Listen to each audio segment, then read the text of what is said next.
peuple a fatigué mais il faut y capiko dans bon délire bande protestant balobaka. Avec le temps, peut-être que les choses pourront bien marcher. Tout côté n'a pour la 4e numéro, il y a rendez-vous des auditeurs. Bozola Nabiso na Canal Congo Télévision, Bozola Nabiso na Radio Liberté Kinshasa, fréquence modulée 96.8 MHz. Bozola Nabiso na Doudou Moutiri TV. Merci pour la fidélité Nabino, plateau ya lelo. Nous avons 4 invités pour la compétence ma solo. Il y a Mboka Nabiso. On va faire un effort que Moutinho soit appelé sa makanisi naye.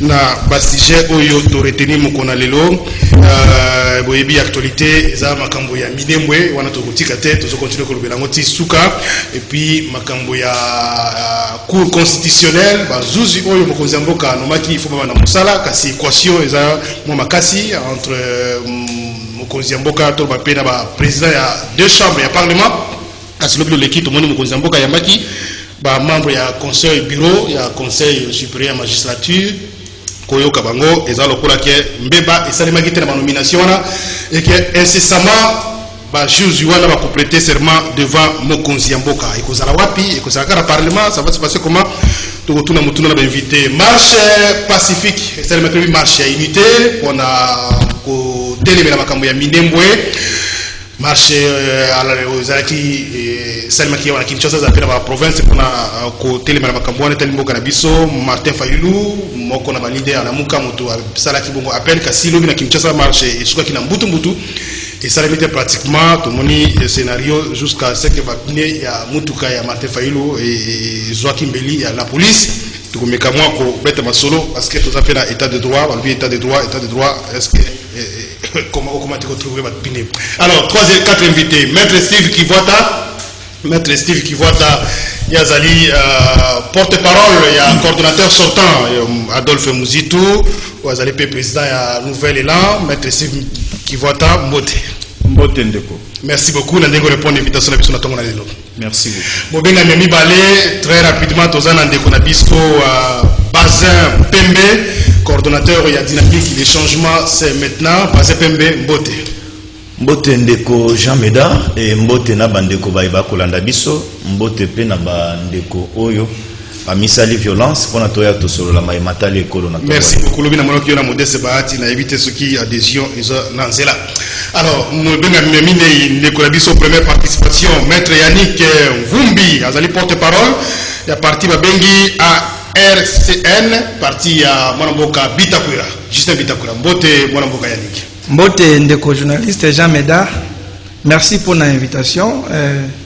Nazanga moko premier téléspectateur et puis premier auditeur à l'émission on a les Karangote.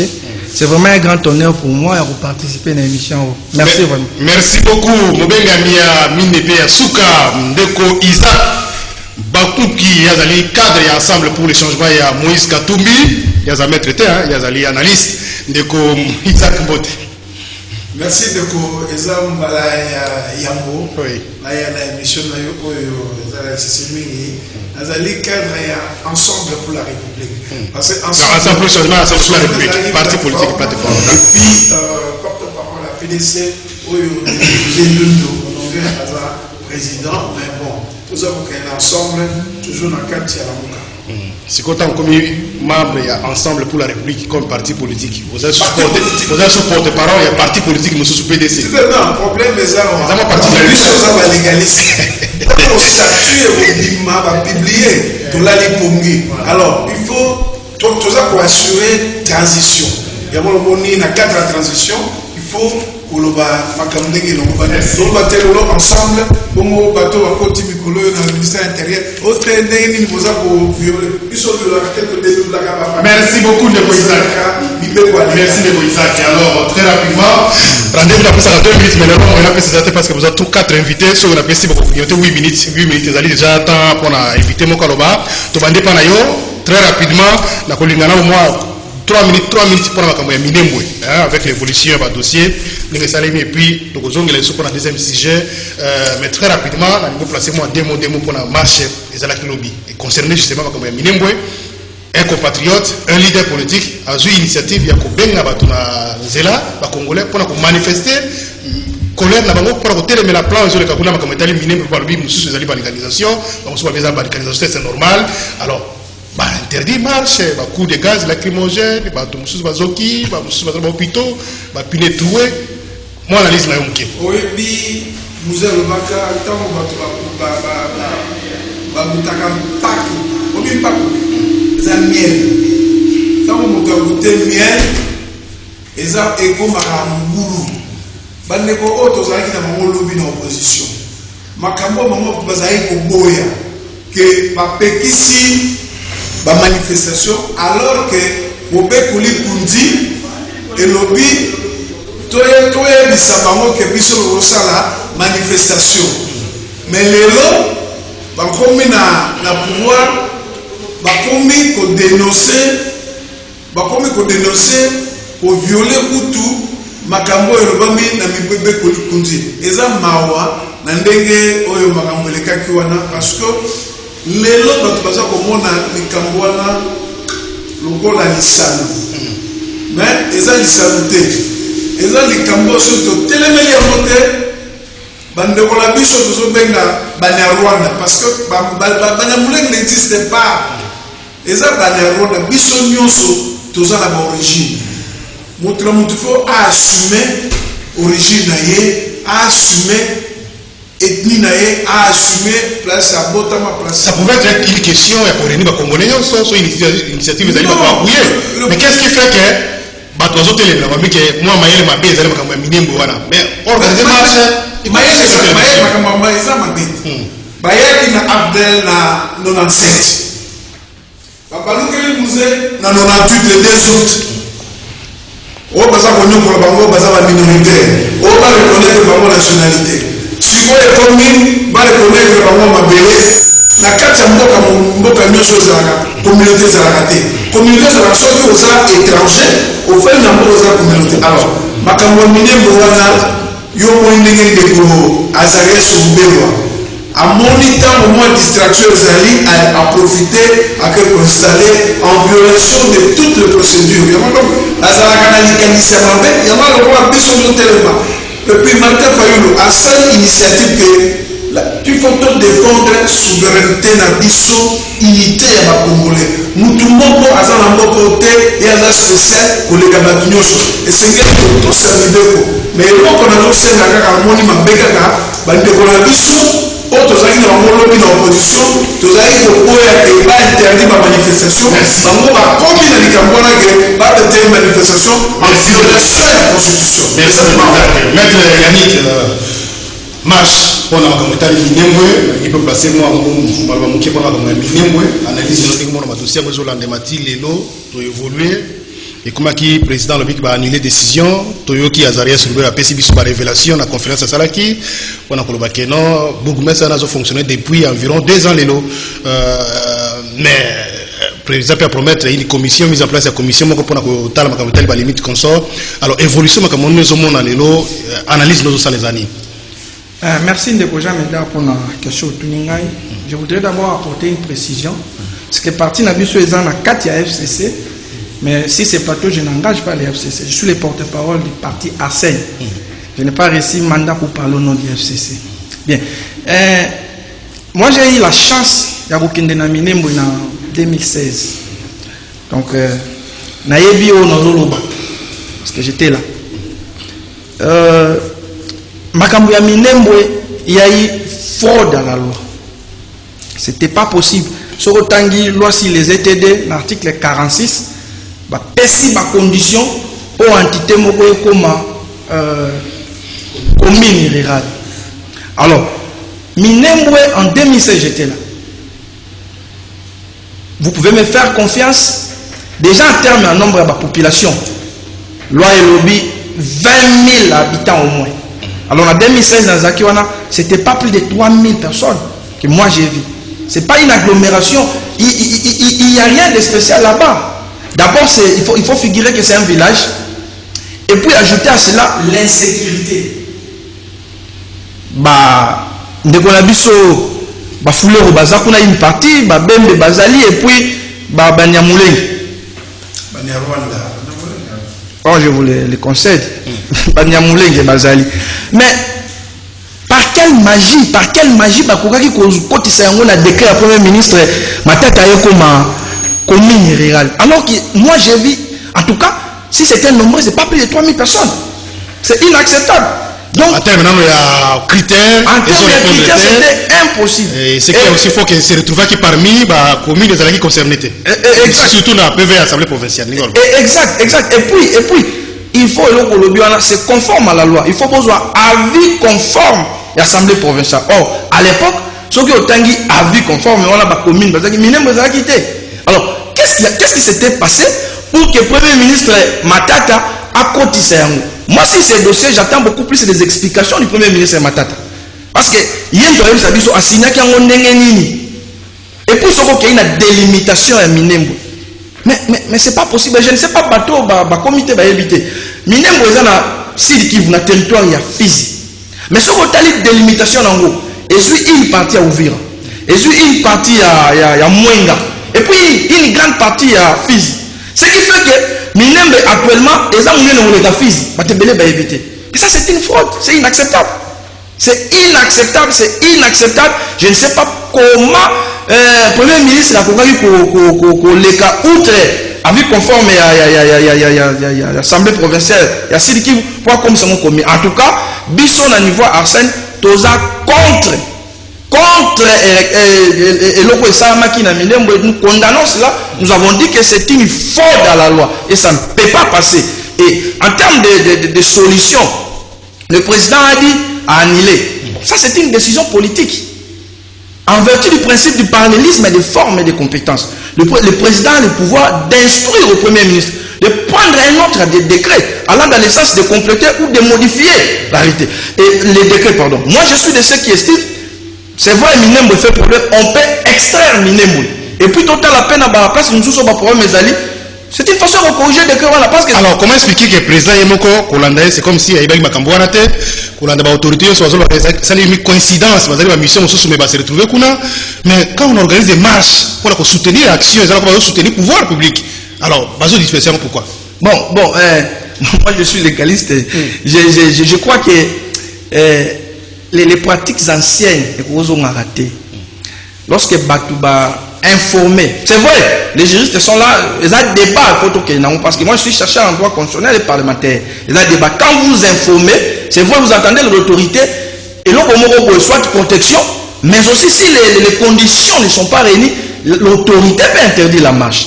Mais le gouverneur ne nous dit pas, en tout cas moi pour le moment, n'a dit pourquoi il a interdit la marche. Ça je ne sais pas. Merci. Je dois avouer que je ne sais pas. Merci. Et je condamne aussi la crevaison impinée, ça c'est inacceptable. Et je dis, le président dit, nous sommes dans un état de droit. C'est là où il y a des problèmes avec nos amis de l'IDPS, tout ça.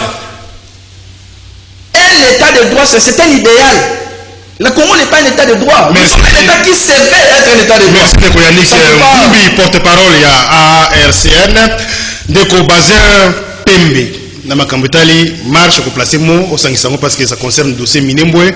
L'ingi terme et solution. Qu'est-ce qu'il faut aujourd'hui? Au-delà du fait que le Premier ministre l'ingi ba jury c'est bino bozolo ba koki par exemple qu'on soit décret mususu pour abroger peut-être les ovaka liboso ou qu'on saisir conseil d'État pour annuler décision. Est-ce qu'il n'y a pas moyen que Bukonziambo ka président de la République parce que le Premier ministre Zamouta FCC peut-être que bakolo ba ke ba yokanité a insu par exemple VPM et intérieur.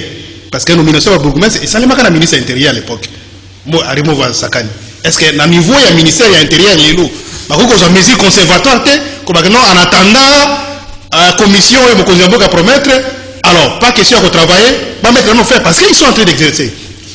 Deko Jameda, merci beaucoup na motuna na yo. Na yo kaki moi crèche muke pa na yo que mona ki ba image nanga na sénateur professeur Batu Lukwebo. Je suis un acteur politique, na za na structure. C'est tout à fait normal que la tractation est entre biso ba politique pour n'être tout ça ensemble pour na maponami o ezali koya. Donc ce n'est pas caché à l'opinion. Peut-être na pourquoi na journal na bino ba élément ekoleka ayamba kinga ina boboto avec respect parce que na ali mokambi ya structure o ezali pe installé na République démocratique du Congo. Structure za ali à IDPS. Non, ça parenthèse qui a avancé pour. Merci beaucoup. Ndeko Jameda na ya na question essentielle ya Minembwe. Oui, peut-être je n'ai pas eu le temps à collèguer n'habitando et pas n'habitando pas dans le bango. Je profite pour sa opinion et qu'on déco mata tamponio, déco arimo vasakan ndeko Azarias Ruberwa na kobanda par moto na moto, y compris même ndeko Joseph Kabila na kati. Kabila nazali kotia na catégorie ya ba auteur intellectuel. Parce na conseil des ministres oyo esalemaka Joseph Kabila azalaki na kati. Donc bazali kozwa décision ya Minembwe. Ndeko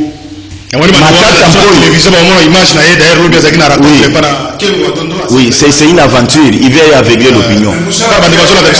Oui, ndeko matata mponyo isengeli ba instance judiciaire ba kangai.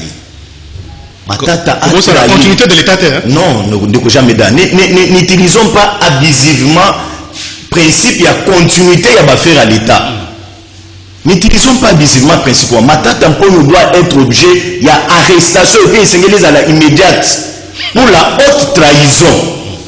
Ndeko Henri Mova Sakanye on doit faire de même na ye, y compris na Ndeko Azarias Ruberwa, à part démission na ye, Ndeko Azarias Ruberwa sengeli ba déférer devant ba instance judiciaire. Pourquoi? Ce que otani mubeko na biso article ya constitution na biso elobi, le Congo sera un et indivisible. Tokoki ko séparer ata eteni ya mabele na biso te. Mais bandeko oyo na Joseph Kabila na conseil des ministres bango bafandi na ba ministre bandeko siéger dans l'état bazui dossier ya Minembwe pona ba katete ya Minembwe comme commune. Est-ce que Minembwe kogi ko comme commune sur le plan des droits, sur le plan scientifique et sengeli ba conditions et à la réunir.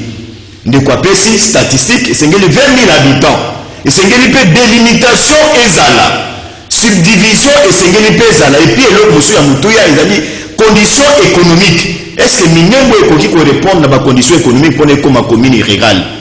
J'entends les loba tokoloba ete eloko moko ezali bandeko ya Minembwe wana pona basala ba acte ya état civil bazali ko se déplacer na distance ya Moulayi. Oui, bazali village. Bazali village, c'est tout à fait normal ba se déplacer. Est-ce qu'il y a onde ko sale ke na lombango nyoso Robert va ke de ko installer bango? Wana il y a un problème. Et puis tu occupes la déclaration à Robert Abi à Kenda qui ko installer te. Il y a une mission, mais coïncidence, c'est le ministre intérieur provincial à gouverner de formaliser des marches. C'est qu'il a déclaré. Alors, si quoi tout ça la nini, le ministre intérieur, oui, je vais membre IDPS, à ça la nini, pour la décision et moment qui est pensé qu'ils électent Baboumès va au travail. Parce que quand on débat ça là, Baboumès va au salaire sur le plan administratif. Est-ce qu'il n'y a pas moyen que le nouveau ministère intérieur va jouer décision, mesure de conservatoire par exemple? Je vais chuter par les mensonges à Azarias Ruberwa. Azarias Ruberwa comprend que le lobby soit congolais, tout les sous et batteur au saté.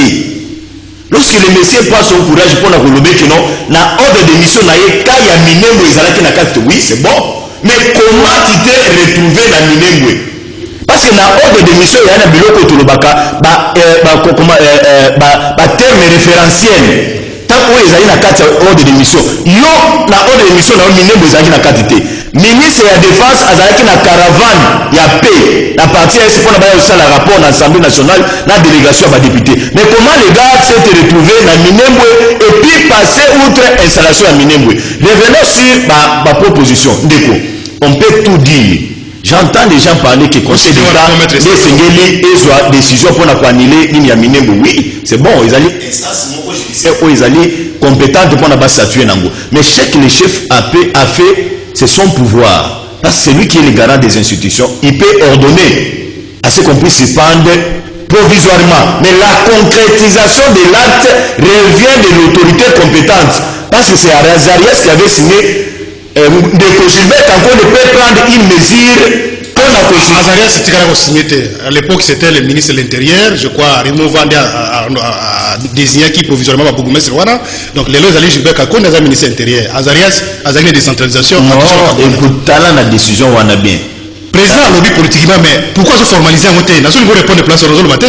Pourquoi pas instruire le premier ministre pendant qu'on mettait le décret ou qu'on instruit carrément ministre IDPS, VPM, Gilbert Kakonde. Comme ça, on va mettre fin à la attendant commission seulement. D'abord, dossier à Minembwe créé qui tolait ma casse.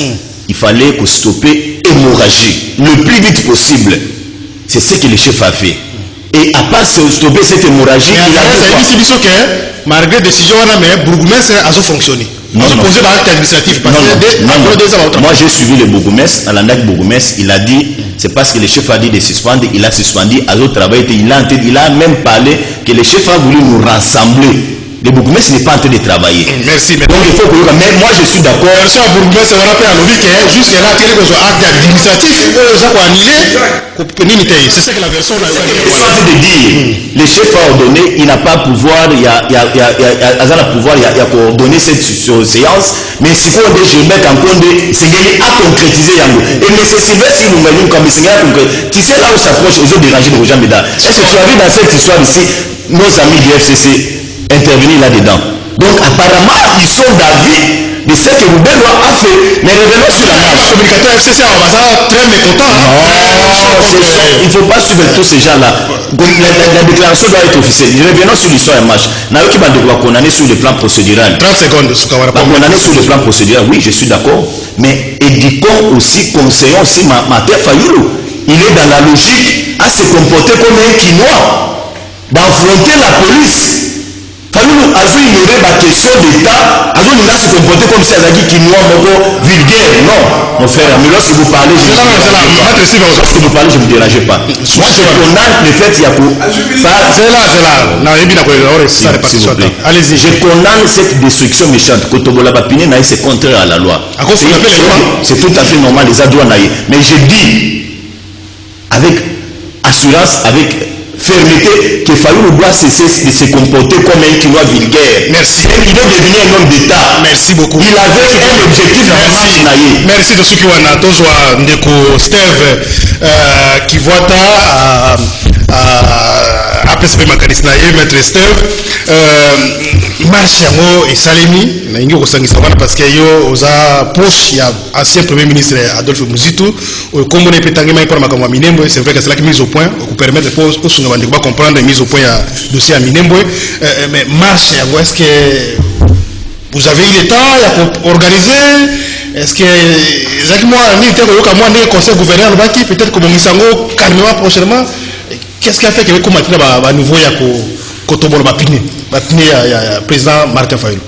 Ndeko tokomi ko vivre makambo mabe koleka tango Kabila zalaki moko. Ndeko Félix aende ko renforcer lisusu mabe ya ndeko Kabila. Tokomi ko vivre pire que la continuité.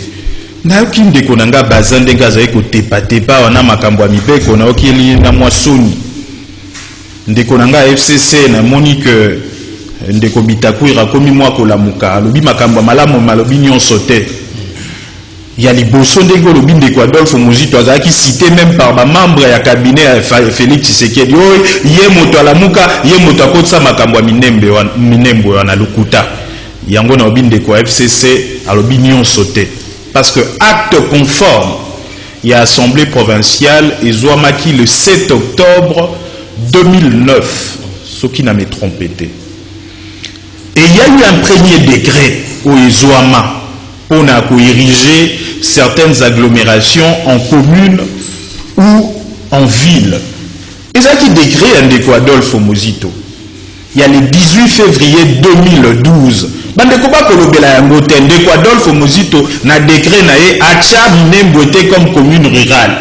Parce qu'il fallait tout simplement qu'on se conformer na avis conforme à l'Assemblée provinciale. Il fallait qu'on passe outre te et les compétences liées pour un premier ministre. Mais bandeko ba kolobela yango te. Soki ndeko salelo kwa malamu bolo ba pe bandeko ba yeba que ndeko Adolphe Muzitu a patriote boko bomba pona nini. Une année après, Ndeko Matata alobi à revoir décret à Ndeko Adolphe Muzitu. Alobi à se référer à avis conforme et assemblée provinciale et à Sud Kivu. Mais de manière étonnante, avec Ocha Minembwe, Yango Ndeko déjà alobi que c'est un faux sur le plan pénal. Ce qui va obi balandela ba ko landela. Mais biso to kopé ça va congolais information. Mais faut qu'on différencie Yango na nomination ya bourgmestre on peut salamaki de manière illégale parce qu'Henri Mouvasakani comme ministre intérieur n'a pas à nommer un bourgmestre. Au moins par terme même Gentini Ngobea Sali en nomination à titre provisoire à Bouzoba. Décret loi ya bikolo etinda biso na décret loi en attendant que l'élection ezate décret loi 98 ou organisera ba ETD moto esengeli a nommé ezali président sur proposition à ministre intérieur. Donc on a deux actes où ezali illégaux. Donc il faut toyeba yango. Maintenant ndeko Félix Tshisekedi à côté si ba peuple congolais na distraction. Parce que le salut du peuple, c'est la loi suprême. Et à mon côté, un principe général de droit, ou un principe moral. Le salut du peuple, il faut qu'on tenir compte de la loi suprême. Mais la loi fondamentale au peuple, ça les a mobé kondi. Il y a un monde de ba compétence. C'est le bien moni makamboana, il y a quoi installer ba commune. Ba pesi en gros premier ministre et confirmé par la loi il y a 2008. Portant organisation et fonctionnement des ETD, des entités territoriales décentralisées. Mais de conférence, c'est qu'il dit, yé namaloba. Et anga comme ça, biso kwa tangwa mobuto, ma discours na ekoma ekoza na force de loi. Même de quoi que le bazin na bina okela ke ma parce qu'il a ordonné. Un chef de l'État ordonne na ordonnance. Tu es babibé côté. Ordonne à en dehors terre. Pourquoi qu'on va instruire? Ça on veut ordonner. C'est que ça acte juridique ou ordonnance. Antiquement les ordonnances c'était maloba. À côté pire à côté na conseil de ministre ndenge bolobiamo. Premier ministre azana ye moto akoki soit qu'on modifier décret wana, soit qu'on abroger ango, soit qu'on sursoir ango. T'as la compte rendu à conseil de ministre. Alobeni premier ministre te. On dirait na ouais bato dirait ba kangani binemi kino lelo. Parce que premier ministre alobi to likambo na makambo. To ba seri mo bakangana binemi. Na makambo la premier ministre ministre intérieur azana oya koyi kozwa un acte contraire au mot vasakani azwa comme ministre intérieur a le bénéfice que les likambo ko sursoir te parce que décret yango moko c'est un faux ceux qui yo ba nommé au bourgmestre sur base d'un faux bozui kaka arrêter bo annuler te donc dossier pesili malamu dossier sili. En attendant commission, on a souri à l'ingassa la plaisir, souri nani. Non, on a comme les côtés là, parce que qui. Ah, clair, on a dit que bon, on a déjà distraction. Photo fungolé là, un beau miso. On dirait, alors on peut ça au distrait. Mais non, on va pas marche. Comme journaliste. Makambo ya marche, liboso eloko Sony, ezali ya komona, ba gouverneur ba viola kamibe kwa mboka. Raison na bango ba pesa nini ya liboso ba bi Covid-19. Donc maman Denise Nyakeo bato azotondisa wana lokwa yezaye Covid ekuzate ndeko Félix na bagoma bango moko ba Robert wala ba Minembwe wana batondisaki batu Covid-19 ebeti bango kala lokwa bango bato a pouvoir. Deuxième raison ndeko Félix déjà résoudre problème wana bandeko devoso bagende ko tala bango babi mais à résoudre problème a vu décision nini parce que tant que mon acte juridique te Yé moko Gentini Ngobile webita ko ministre intérieur apekisaka makambo ba marché wana bande ko tongo ebika komaka document mo ebisi ba policier selon article 28 bokoyi ko exécuter un ordre manifestement illégal te mais tala la police na biso ndenge baza ko yekisa soni un ordre manifestement illégal mais baké ko appliquer ngo ba réprimer même webika toza na plusieurs blessés graves bato bakatani makolo bomona di bilili ndenge bako beta bato banzete. Au moins, c'est plus ou bien c'est plus papa parce que bandaki misu bako toka bango bako mema bango na mituka na bango nyonso wana parce que tozali ko manifester pacifiquement to panze lo kwa motote to bambi libanga te to beti policier te bango moko ba policier ba yebi que ba marche ya ba parti à la muka to à la muka yango moko ezalaka toujours pacifique au moins une provocation à peuple parce que ça s'est fait un peu dans la précipitation ezalaki opportunité autour de bango peut-être raison avancée par le gouverneur pour répondre très rapidement ezalaki opportun c'est vrai que soki tozwaki sous tango mingi ebikaki ezala makasi mingi mais makambo ya mabele surtout la distraction ya ndeko Félix Tshisekedi esengeli kozwela yango tango ebele te parce que nalakisi yo que distraction ezali makasi ndeko Félix Tshisekedi omingaka olinga kolalisa bato pongia babebe merci beaucoup makambo wana droit na bango wana 10e rue soki état de droit na bango wana eza oyo ya solo te wa merci de comprendre très rapidement nazokisa maloba kuna epa na ndeko Isaac 3 minutes mpona sujet ya suka soki olingi osala réaction mpona oyo euti olobi papa ngai moto nazotala émission olingi ogriente nga minute zela nano ndeko bazin kodéranger émission te yo bandaki koloba ngai moto nazala timing na otala olobi pendant 8 minutes yo lobby les premiers qu'on les cabatouillons sur donc il faut pas me faire comme ça comme ça la débat na présentateur et émission thèse la malamu te tout ça la débat na yo pour na sujet kasi pour na répartition timing te za malamu te donc grignoter sur 2 minutes inutilement donc Isaac très rapidement ma kamsiko ya cour constitutionnelle ce qu'on lingo placer sur moi mon qui pour na peut-être contradiction comme ça là mais rapidement ma kambo ya cour constitutionnelle oui non les gens vont voir les autres président président chambre président qui déclaration il y a conseil supérieur magistrat article 26 de la constitution au monde so toza na itando eke to lo bakamakambo na sembo libo les mobeko li kondo le biso boy la liberté de manifestation est garantie.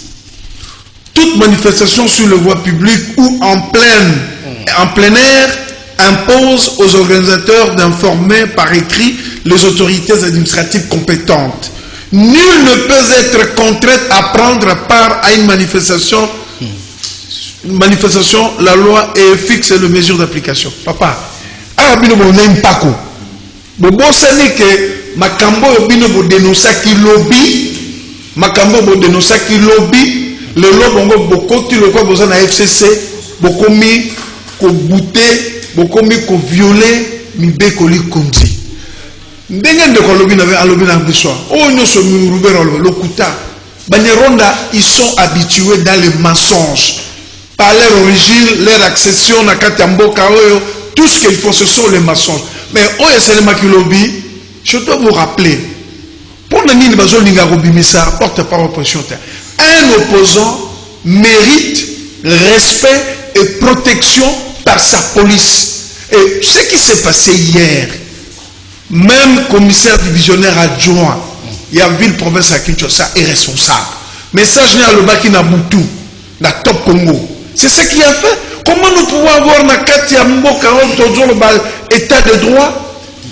Un certain nombre de policiers sont des barbares, sont des sauvages. Quand nous sommes des compatriotes, ils sont incapables de dialoguer avec leurs compatriotes et qu'il y ait la destruction méchante. Tu sais que je suis inquiet. Nous devons continuer à faire la politique, on doit faire l'opposition. Qu'est-ce que nous devons faire? C'est comme un cours constitutionnel. Dans cours constitutionnel, Mboko etambo la maka na sentiment te. Mboka etambolaka na baimeur te. Biso nyonso. Pourquoi en 2006 tu vas constitution à partir de San City? Toza kufa na makambo ya légitimité à pouvoir. Et constitution de yango etambisaka mboka. Ezala makambo nyonso il faut biso banso totosa libeko et lobby nini. Mais le Conseil d'État est là, on va l'attaquer. Ceux qui vont le Conseil d'État va attaquer le Conseil d'État et le Conseil d'État va annuler. C'est la juridiction compétente pour nous. Makambo ba juge wana. Ndenga na zo rakino, makambo se salemaki, bakendeki ti jour ya prestation de serment, bakeite.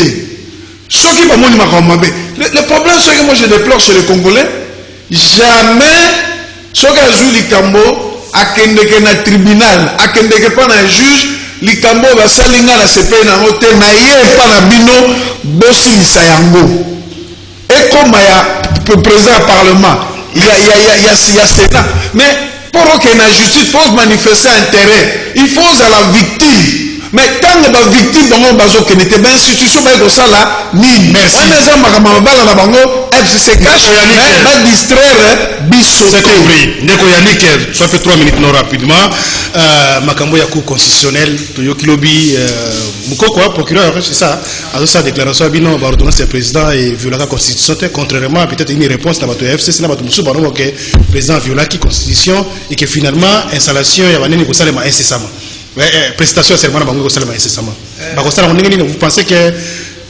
président république va contourner le parlement ça dans un cadre c'est possible ou bien il va trouver intérêt d'attente. Merci de vous jamais dans la ligne placé moi mon na makambo sujet du premier sujet maître Steve Alobi ce qui vice-premier ministre actuel a arrêté et arrêté à Henri Mova problème c'est le non détrompez-vous le problème va rester parce que vous avez dit que la ville décrit on est qu'il faut Mais le faux doit être constaté. Il ne suffit pas de dire le faux et ça fondé comme il faut. Non. C'est-à-dire, moi je suis d'accord que c'est un faux. On doit d'abord commencer par annuler les décrets qui créent la ville. C'est important. Et on va partir d'un principe du néant, rien ne peut sortir. Là, comme un psychologue, le problème est s'il faut arrêter à Ninoane sous la valette parce que la ville ne va plus exister. Mais sur les autres qui décrètent la ville, les alliés opérationnels, on annule. Mais les messieurs ne va plus exercer ses fonctions, c'est vrai, mais la ville, la commune va rester. Donc je suis de ceux qui estiment qu'on doit d'abord commencer par annuler les décrets. C'est important. Exact, merci. Pour le dossier à cours constitutionnel. Mais intérieur, il faut que des mesures conservatoires. Ce sont des mesures conservatoires, mais exact. J'ai encore la parole. Mais dans le dossier, il y a cours constitutionnel. Parce qu'on a 2 minutes, oui. Merci. Dans le dossier cours constitutionnel, je crois en 2010, nous avons échangé avec le professeur Essam. On a soulevé un problème de l'article 158. Et on a la composition de la cour constitutionnelle. Ce qui doit réviser l'article 91. Problème où zonga kaka. C'est-à-dire, si on a dit loi balobi, 3 bakouta na initiative propre du président de la République. 3 bakouta na parlement, 3 bakouta na conseil supérieur de la magistrature. Mais nous voulons une cour indépendante, mais tout ce qui est politicien bazoua 6 membres. Et cette cour ne sera jamais indépendante. Et audio mon bimaki mais ça c'est une vérité légale et même constitutionnelle. Parce que le président désigne 3 de sa propre initiative. Je ne sais pas si les gens comprennent ce que je suis en train de dire. 3 de sa propre initiative. Mais effectivement, non. Si on ne révise pas cette chose, moi à l'époque j'avais proposé, le prof semble encore témoin. J'avais proposé, j'ai dit, il faut tout dire conseil supérieur de la magistrature. Parce que c'est Yende Moutazo géré par magistrat au quotidien. Comment ça va se passer maintenant? Alors, pendant que le Parlement, exact. Ce que Tanguy, loi portant organisation fonctionnement à cour constitutionnel, l'article 10, la modalité c'est vrai, aujourd'hui, nous avons l'impression que c'est comme si institution parlement, l'institution président de la République, basée au Canada sur la question. Au moins, la histoire va communiquer, communiquer à la présidence, mais ça pour autant nous dire exactement, ni on va se là-qui. Mais au moins, le premier communiqué, ça qui sont bref, moi, mais communiquer à la présidence, moi j'ai lu ça, mais effectivement, on va se là-qui. Donc moi, je suis de ceux qui estiment que pour la juge, il y a cour constitutionnel. On ne peut pas tout ça c'est-à-dire les gens ont dit qu'il y a eu violation de la constitution. Tout ça concrètement c'est quoi? Exactement, il faut trouver un consensus. C'est-à-dire ces juges-là sont là. Vous avez suivi les apparemment ils sont à la terre. Bon, ça, la mais on n'a pas de choix, on doit fonctionner. On n'a pas de choix, il faut trouver un consensus. On a dit le président, il y a conseil supérieur de la magistrature, il n'y a pas eu violation de la constitution. Et qui est même, il y a la Mouka. Qui vient que président de la constitution, ils n'ont jamais saisi la cour constitutionnelle pour l'interprétation. FCC, moi je n'engage pas les FCC. Je suis en train de réfléchir comme d'abord scientifique. Je suis en train de réfléchir comme scientifique. Effectivement, même la FCC doit dénoncer, mais tu sais, qui peut une cour constitutionnelle. Donc, les autres qu'on a violé, pourquoi? Je vais chuter par là. Pourquoi? Parce que ordonnance voilà, juge ont déjà mis sur la norme. Ils ont déjà prêté serment. Merci. Mais qu'est-ce qu'on attend? Consensus doit être trouvé, c'est impératif. Merci. On a trouvé un consensus. Merci beaucoup. 3 minutes rapidement. Président de la République va la ligne ici pour la Cour constitutionnelle. Parce que l'Assemblée nationale, Sénat, ils ont tout éliminé. Mais quand il y a membre et bureau et conseil supérieur magistrature, lobby, il va coûter le président parce que l'entrée judiciaire, c'est les lots, oui, les 15. Bataille ici comme si le problème des tout a été réglé et que incessamment, la cérémonie qu'on a organisée. Qu'on a organisé Wapi. Le Parlement, Wapi, est-ce que c'est possible? On va déplacer ou bien on va retrouver un compromis dans les jours qui suivent. De Koja Meda, Makambako constitutionnel, ça appartient déjà au passé. C'est inutile de s'évertuer. Nazoya, ça appartient déjà au passé. C'est inutile de s'évertuer là-dedans. Nazali Kozwa, loi organisant la Cour constitutionnelle, de quoi lobby l'article Nango 10, Nakotanga, avant d'entrer en fonction, les membres de la Cour constitutionnelle sont présentés à la nation devant le président de la République, l'Assemblée nationale, le Sénat et le Conseil supérieur de la magistrature. Représenté par son bureau, il prête serment devant le président de la République. Bon, serment na bango de bapesi. Pour na koyebisa na opinion, sengeli bayoka. Est-ce que importance de l'Assemblée nationale na Sénat na prestation ya serment ya ba juge ya Cour constitutionnelle ezalaka nini? Est-ce que bazalaka wana comme des membres figurants ou bien importance na bango ezalaka? Ba membre ya Cour constitutionnelle tant bazali ko prêter serment, ils prêtent le serment devant le président de la République. Et qui prend acte de leur serment et à Sénat et à l'Assemblée, c'est le président de la République qui prend acte. Il y a prestation, il y a serment à bango. Ce n'est pas l'Assemblée nationale, ce n'est pas le Sénat. Est-ce que le Conseil supérieur de la magistrature... On a président de l'Assemblée nationale, on a décision. On a précisé quand même, non? Assister c'est pourquoi j'ai dit ce sont des simples figurants. Membre du bureau Conseil supérieur de la magistrature, le président de l'Assemblée nationale, le président... Mazali Baza va simple figurant. Tout à fait. Bazali quoi si c'est parce que loi le dit c'est qu'il doit prêter serment devant l'Assemblée nationale, bureau de l'Assemblée nationale, na Sénat. Donc de c'est tout le président pour contourner bango. So ba boy ba ko organiser cérémonie. Nazo ya ne m'appelez pas aller à faire un habit de droit, non. Moi je suis légaliste. Oui. C'est le président de la République qui prend acte et serment à bango. Et ça sénateur et l'Assemblée nationale. Tout à fait. Donc c'est pour la voyer bisayo. Nous avons tous suivi Conseil supérieur de la magistrature.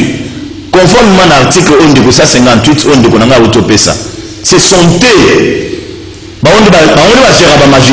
Ils ont dit qu'il n'y a jamais eu violation de la loi. Et le président a fait ça conformément à la loi. Il était un légaliste. Et moi, les autres ont prêté serment. La Cour de cassation. Les lois bazali kosala.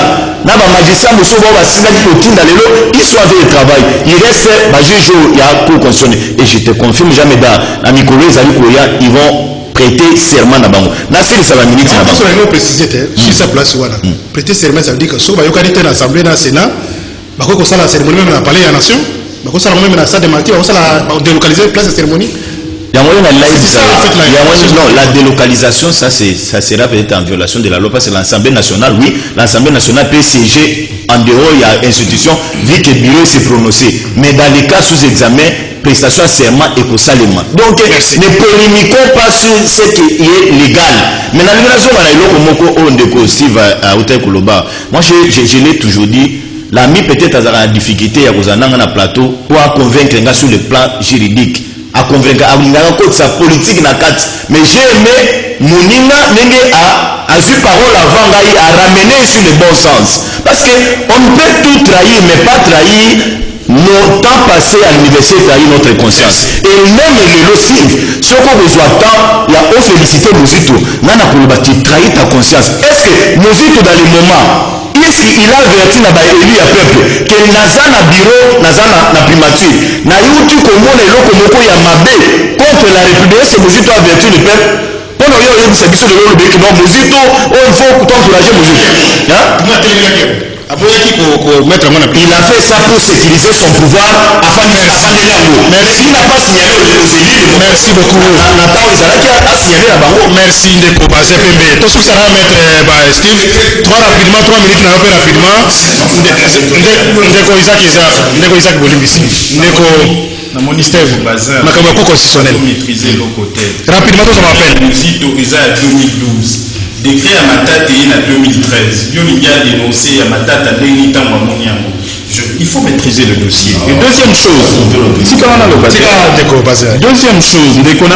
on ne se contredit pas. On a l'oublié que Eloko est choqué opinion, ils ont installation à bourgmestre. Or, l'installation à bourgmestre, même sa nomination, ça peut dépendre de la ministre intérieure. Donc pour qu'on prenne un arrêté, le ministre Azouango a abrogé, arrêté à Kalaana, pour ça c'est la non-base mesure contre le décrété. Je pense que c'est aussi clair que ça. Le décret, ils en a plusieurs procédures. Oui, principe à électa ou naouia. Procédure pénale, les alliés. Autonomie, c'est un faux. Mais est-ce que ils ont prescrit? Parce que le faux, je pense que prescription, il y a 2 ou 3 ans. C'est un dossier de 2013. Il faut avoir ça comme élément. Donc, tu vois qu'ici, en gros, procédure et conseil d'État, est-ce qu'on a encore le temps? Parce que, vous avez dit procédure, les alara, beaucoup qui est dans le conseil d'État et ils ont rejeté. Délai. Là, le problème de délai. Donc, la procédure n'est pas là. Le gouvernement Yemoko, Nandeko Félix, va sembler qu'on a d'accord. Et c'est un simple décret qui doit être pris. Soit Ndeko le baki balongoli minembo bati qui Ndeko Adolphe Muzito à Salaki. Soit abroger non sommet. Ni sous le bois, ils ont un problème, ils ont rempli les conditions, et ça décret. On a vu place où on a Ndeko Félix Zekedi. On y a un premier ministre, Tino Bakanga Binemi, parce qu'à Betty n'a eu l'isoloté. Parce que c'est un décret. Cour constitutionnelle, Ndeko, violation à la constitution Isali. Article 158, il y a nommé un juge ni balai en remplacement d'un juge au mandat na bango. C'est ça la violation en constitution. Maintenant, Ndeko Bazin encore à trahir science juridique. Alors, le président du Conseil supérieur à la magistrature a vu violation exatée. Mais est-ce que le président du Conseil supérieur à la magistrature a violé serment naïe? À sa position. A fait sa position publique sur matière aux alliés à cour constitutionnelle. Pour que cour constitutionnelle, cour constitutionnelle, violation ezalaki, tout ezalaki te. Faut que tanga. Oui, juge non, il y a une procédure. La loi organique sur la Cour constitutionnelle, le lobby, en matière de constitutionnalité, le juge va se prononcer à la majorité. D'abord, il siège à la majorité. Ceux qui donnent des basalités, il siège à 7. C'est décidé. Ceux qui jugent, alors que violation en constitution exacte, bon considérant qu'on arrêter. Mais c'est décision de justice, c'est pas point de vue d'ailleurs. Non, mais il ne peut même pas les donner. Qui a dit que c'est non, considérez que c'est journaliste à Zamoko. Journaliste à Zamoko, c'est là que ça vous a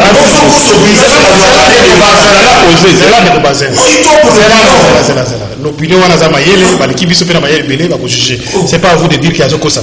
Après ça va argument na yo ko contester. Au côté là, il y a papa, mais est-ce que ça va parler devant des causes. Mais si il a la maîtrise. Vous avez dit que la loi organique en attendant article 10 ou attangaki. Coïncidence c'est ça le maquillé tous article 10 de majorité, mais quand il fait une telle déclaration, ça veut dire que la suite est logique hein. Serment na bango ba signa. Balobi surtout à 30 secondes. Tous on m'appelle nakendeka mbala mo place nango. Bazo prêter serment balobi de ne prendre aucune position sur les questions relevant de la compétence de la Cour constitutionnelle et de n'entreprendre aucune activité mettant en cause l'indépendance, l'impartialité et la dignité de la Cour. Sauf qu'il y a une ordonnance portant statut particulier, il y a un membre et à Cour, le fait qu'il y a sa position publique sur Makambo et sa compétence à Cour est considéré comme une faute disciplinaire. Sanction ezali comme même si la révocation il faut pas transférer la commission disciplinaire parce que a violé serment même la violation du serment procédure ezali soki ye moto azali impliqué ezali procédure aux commissions disciplinaires ezali va transférer. Donc au fait en bref ndeko kozala JTT en bref namdi koloba que ah ouais ça est sous likambo état de droit comme étant de droit bako boaka droit na mai bako niata yango. Merci beaucoup Ndeko Félix sur l'activité yemo ba komi ko comme ça maloba na ba décision de ba décision ba décret ba arrêté ah ouais sous ce commis président Cour suprême de justice a se prononcé a violé serment na bango tout simplement pour faire plaisir à Ndeko Félix Sekedi. Donc Ndeko Balobi, sans que juge n'a pas contredit peut-être aux hommes Moussou, tant que Balobi que président a nommé, c'est là si ça est en abolim ici. Président a nommé sur initiative, mais il dit qu'on bâtit ça, juge, on a un même dans le baki. Au début, on a droit à devoir d'ingratitude. Mais tu ne peux pas agir selon le droit nommé. Et comme les États-Unis, ils ont un président, juge merci. Est-ce que le juge va pas comme 749, tous quelques appels symboliques. Oui, nous avons 4 invités, ça nous a pris un peu de temps. La plateau, alors, tous quelques appels symboliques par Mandeko Daviso, réalisation, Chéri Amboka, Aleka Bongo. Somokoki très rapidement couper sa biso quelques appels. Toujours quelques appels, c'est Mokoki très rapidement. Allô? Allô? Oui, bonjour papa. Allô, bonjour. Allô, bonjour. Bonjour, Bengi Biso Pico Monani. Puis Allô?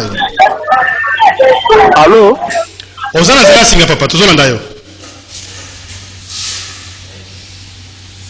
Alors, ndeko ale to le karamutu susu na moni ndeko za retour te so bengo pesi combo là so bengi biso et puis appel contribution. Allô? Mote mwana mboka ndeko Jameda. Mote papa. Mote pe na ba invité na journaliste qui va pas. Oui. Merci pour la parole, c'est Ndeko Jivende de Téléphone. Ndeko Jivende, oui. Ndeko Jameda. Pour le troisième approche pour ça là na ndeko c'est ya kuswana na yo ce qui musu azeba si ou utilité à émission ou utilité à journaliste c'est le quoi yo à chaque fois affaire na yo il faut pas qu'on parle de bêta biso na émission pour la problème de moral la biso ça c'est parler donc parce ndenge moko batali na moi sikoyo Philomène c'est la biso mokolo oh na sali ba ko ça biso ba congolais mais quand ça met dans la sujet à marche lundi je pense que au moins il va imaginer et il va y avoir circuler pour le lot de biso à chaque fois la neuf que l'auto le bagaté les côtés au Moazali Kabila plus ouais il faut continuer toujours la malheur et la population au moins à biso quand le peuple a parlé d'enfer voilà les réalités pour le lot qui n'a pas besoin de pas merci avec qui attaque au sein de biso mine oil comme les gens à bango ya interdit marche na biso pour quitter voilà on va dire que ça la biso population sur le terrain mais là parce que mouké que pour la côté ya de combattre la biso parce que ça est court mais à ça donc zango pour moi na légitimité de dire faut que pour ça que la moi agitation non merci merci Ndeko Jivende tozo ndeko mususu tozo des appels mususu parce que na otanga quelques messages. Allô? Allô, oui. Bonjour, Bengi Biso Pico Monani. Allô. Oui. Allô. Ko biso ba tokela marcha la mukati to ba peuple te. Biso pende ki vota na tika motema be na politique hein. Politique za motema be te.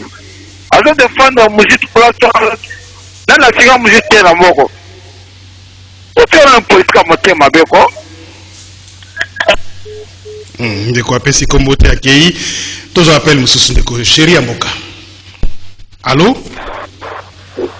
Oui, allô, bonjour. Bonjour papa.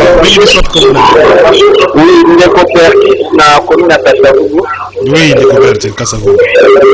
Na contribuer boye na bi papa mboka etambolaka na miteku. Mboka etambolaka lokola mitualité moko te to réunion moko ya famille non. Otokoni komona lelo ezosala soni bandeko na biso libanda bazomona ndenge mboka na biso ekomi kotambola te c'est-à-dire tojine deko totie mokanzi tokomi kotambolisa mboka selo baide na biso est-ce marche epekisami soki marche epekisamaki balingi bazise bien avant population eyebaki alors raison eza kolikoli or tomoni raison oyo bapesi biso te directement bakomi kosala oyo basalaki wana en tout cas epesi biso pasi soki ezala po badirige boye po bakala défi la population. Merci beaucoup. Réalisation, on a évité tous les appels Yasuka très rapidement. Tous les appels Moko. Allô? Allô? Bonjour. Bonjour, Ndeko Jameda. Oui, au Bengi Biso Apiko Monani, contribution rapidement. La définition à Salongo. À Salongo, oui. Ndeko Christian. Ndeko Christian. Deux questions. Ndeko Steve Kivata. Quand vous criez à la télé, qui vous dit que vous maîtrisez toute la grande forêt à droit? Le principe, il y a principal et accessoire. Qui reçoit le serment de deux juges de la Cour constitutionnelle? C'est ça la question principale.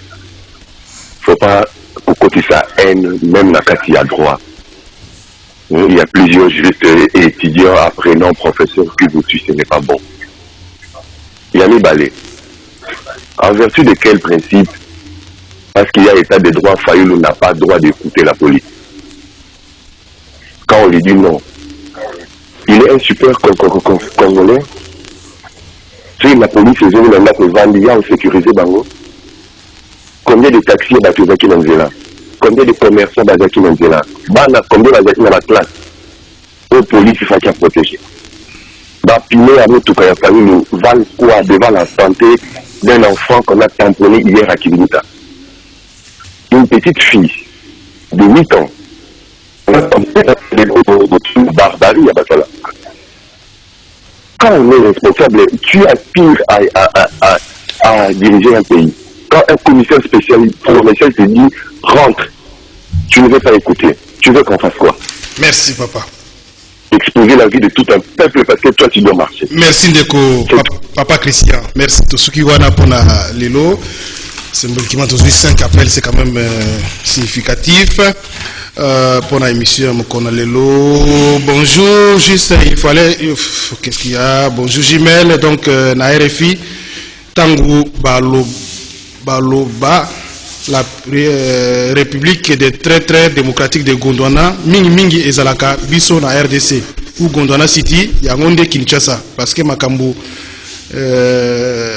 ya marche, Yango, Balobi, Lelo, Mawa Makasi, Pona Biso, Ba Gondwana.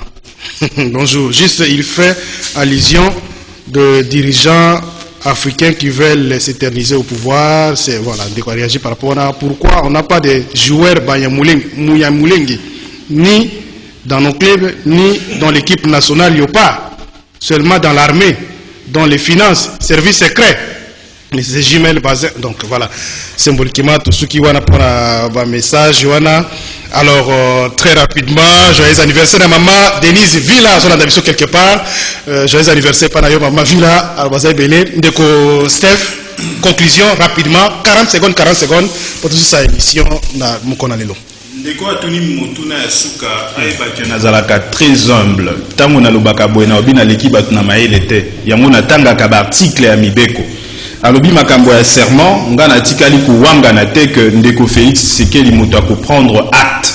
Mais tout simplement, ceux qui paient Assemblée nationale na Sénat bazali présenté et cause à la vice de forme et koko ma débat mosusu ya droit ou ya kotala ndenge ni ko attaquer serment wana. Mais tout simplement, dans notre temps, nomination déjà d'ordonnance wana viola qui constitution, article 158. Yami Balé, alobi makambo à président Fayoulou. Non.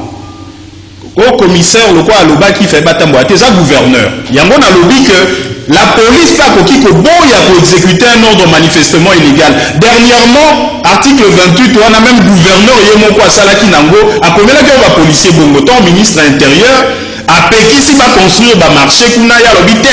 Bino ba policier pour exécuter un ordre manifestement illégal. Donc on a la prétention ta ko ba makambo mingi. Pona ndeko Adolphe Mozito décret à 2012 et tia minembo té. Merci. C'est un fait, il faut aller vérifier. Maître Ndeko Yannick, conclusion rapidement. Merci, n'a conclu, mais il a son amoukiel comme de Steve Aloba qui a devoir d'ingratitude. Je suis d'accord avec vous. Mais article 158 est posé par principe Mibale. D'abord, pour le président de la République, Azo intervenir dans le processus, il y a désignation et puis il y a nomination. Alors, Naïna Sigé. Alors, pour la procédure, il y a désignation, bâti que l'ango Conseil supérieur magistrature. Bâti que l'ango Conseil, comme ça, le président qui a le droit à nommer. Je suis d'accord avec vous. Dans le pays, les États-Unis, je vous rappelle qu'ils sont aussi liés dans le régime. Merci. Dans la présidentielle, c'est un régime semi-présidentiel. Il faut tenir compte. Donc, jamais aussi ça, dans le Cambo et dans le bas. Honorable Bitakwira Azaki Motwani Boso montaki au créneau na makambo etali minemo. Alors, ba menace ezoya ndenge na ndenge. Nous tolobi bo eza inacceptable. La démocratie soki pas va continuer to kocha ba comme en place publique et puis nous allons saisir la justice pour Merci beaucoup de Koja Meda, mais Yann Biloko Mosuna Koki Kolekisa Ote Ndekwa. Oui, Aouti Koloba et que ba juge Joana Yako constitutionnel le fait par Bango Yako se prononcer, ils ont trahi. Non, les frères doivent cesser de tromper l'opinion. Ils s'engagent attendre la phrase du début jusqu'à la fin. comment bazali expliciter serment na bango. Donc il n'y a rien, on ne doit pas tromper l'opinion dans la constitution. Donc il doit se réserver par rapport à l'Okwana. En ce qui concerne la situation Minembwe, aujourd'hui nous avons un apaisement parce que le président a dit on doit se soir, mais tous allez que c'est et que des tina souka, va saisir un message lycée, va annuler degré à Minembwe pour l'été. Et puis Matata et les autres doivent comparaître parce qu'ils ont trahi la nation. Merci, Ndeko Isaac. 40 secondes que la Mouka est indivisible. La passation de pouvoir, Jean-Pierre Bemba a été représenté par Maman M. Bazalima et puis Moïse Katumbi par le président Christian Mwando. Je vais rappeler encore quelque chose. Nandeko na biso baza ba complice ya banya Rwanda banya Mulenge Trésor Kapuko na Mosi Eli Bagiza bazongisa concession ya AVC ya madame Janine Yanga o bango bazwa na certificat d'enregistrement ya faux bango baza na certificat ya droit minier ya Kami ya na droit foncier. Alors yango wana il faut que éclaircir parce que so bakanisi la muka il peut na sukisa ndenge toza awa constitution de l'Otamisa biso et puis général Kassongo a briefé bien ma policier. Nous sommes des compatriotes.